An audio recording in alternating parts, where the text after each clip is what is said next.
quick change up, a little bit of Mini Cooper action. I bought this Mini Cooper for my daughter. She's gonna get ready to start driving.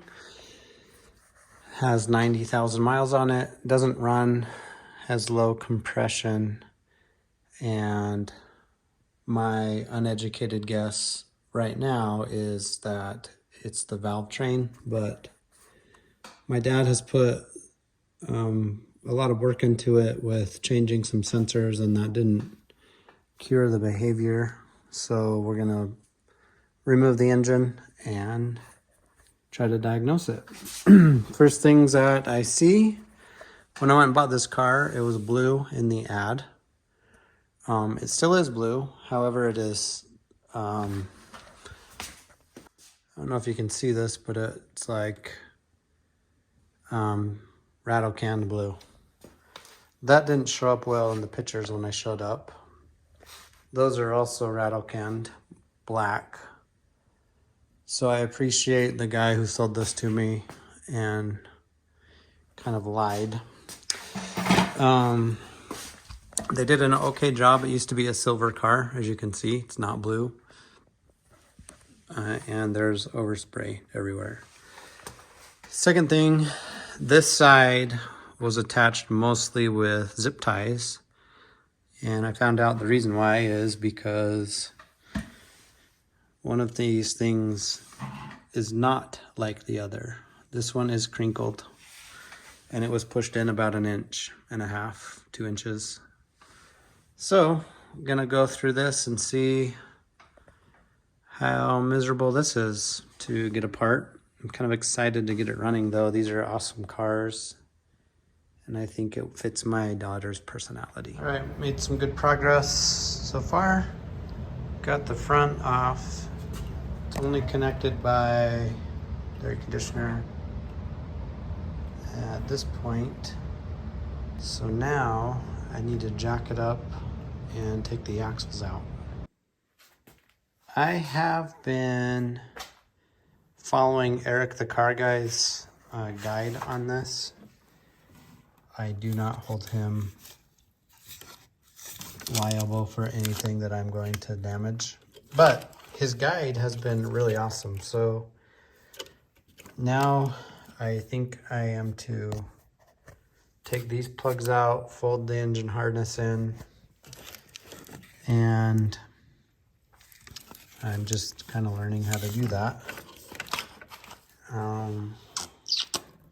Highly recommend Eric the Car Guy's guide on all of this.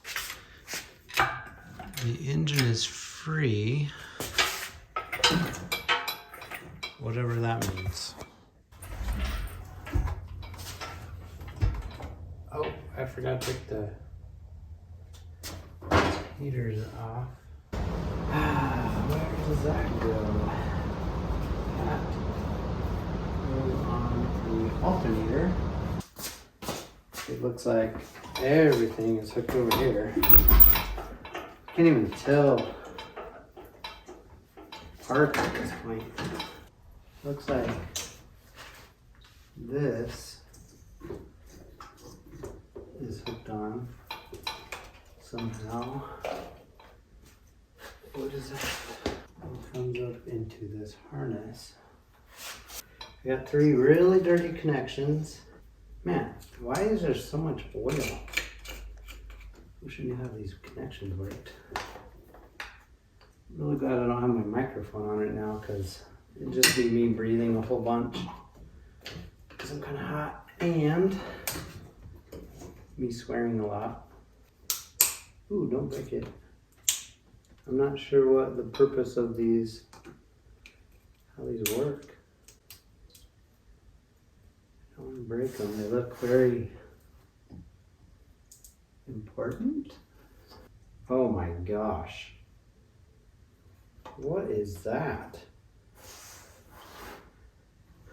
Dude, I don't even know how this car works.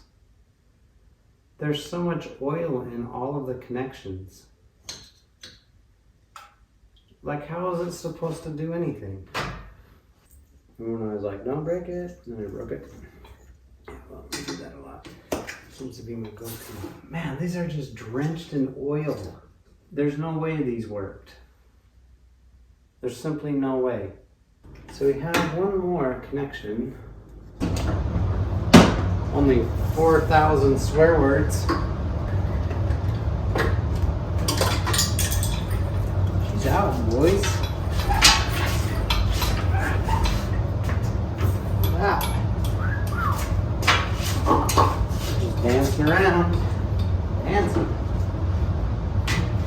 That is a mess. All right.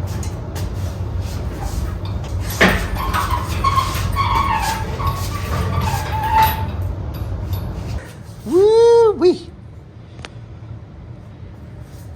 Got her out. Look what I'm talking about on these plugs.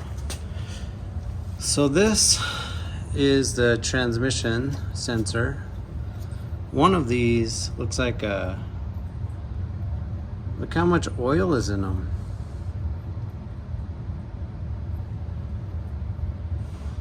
I wish I could spray this off. It's oily. Covered in water. If you go over here to that, it's just full of oil. And this one is just full of oil. Kind of interesting. In the front, the alternator full of oil. Doesn't look like it's leaking. Not so much here or here, but like right here. So I need to get this into my vehicle so I can go have a bath for it. Not sure what to put it on. Regardless of all that, so I'll stop there for part one of the Mini Cooper teardown. I need to spray it off before I start disassembling it, so I gotta think of how I'm gonna do that.